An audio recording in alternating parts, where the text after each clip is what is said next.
Ambassador Jay Gupta, let's get the snowball rolling here. Commercial LPG prices jumped nearly 1,000 rupees in one go, driven, of course, by the West Asian tensions and disruptions around the Strait of Hormuz. We've discussed this threadbare and so many times. How much of this is purely global pressure, and how much of this is domestic policy? What's your assessment in reading with the price hike today? India has tried to shield domestic consumers whilst passing on the cost to commercial users. Is this a sustainable strategy, or are we just delaying the impact? Sir. I think this price pass on is in keeping with the price which the government run oil companies are paying in actual terms.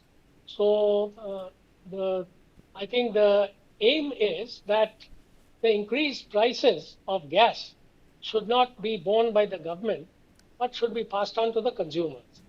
As far as household gas is concerned, the prices have also gone up. Inevitably, they are in fact the same as in the case of commercial LPG. And it is being subsidized. And the extent of subsidy would be about, it has been calculated, would be about 80,000 crores per annum extra. So that is a huge burden which is going to be borne by the government if it keeps the price on the domestic LPG at the same level. So I think there could be a consideration when part of the price rise could be passed on to the consumers as well. But that is something for the future. It's not going to take place immediately by my reckoning. As far as the other issues are concerned, about oil, petrol and diesel, it has been calculated that at the current rates of, let's say, $100 per barrel, though the price, I think, of Brent crude is about $120 per barrel now, it has been calculated that the subsidy amount is about 14 rupees per litre of petrol and 18 rupees per litre of diesel. And the burden is going to come to about 27,000 crores on the oil refiners, government-run oil refiners, which account for about 90% of the fuel supplied in the country. So 20,000 crores is going to be the burden.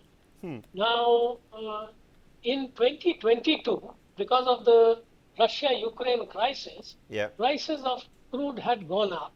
Of course, India was, it was protected to a great extent from the oil price rise in the international market by getting discounted Russian oil.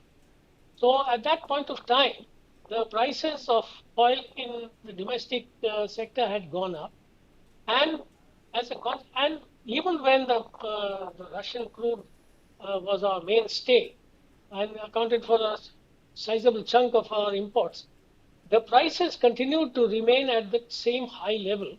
So a reserve of more than 3 lakh crores has been built up by the nationalized oil refiners in India.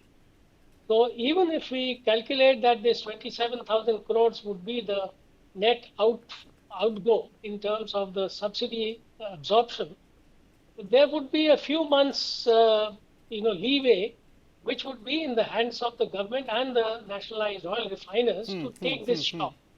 But should it continue beyond, let's say, the next 6 months or so, I think it will have to be passed on.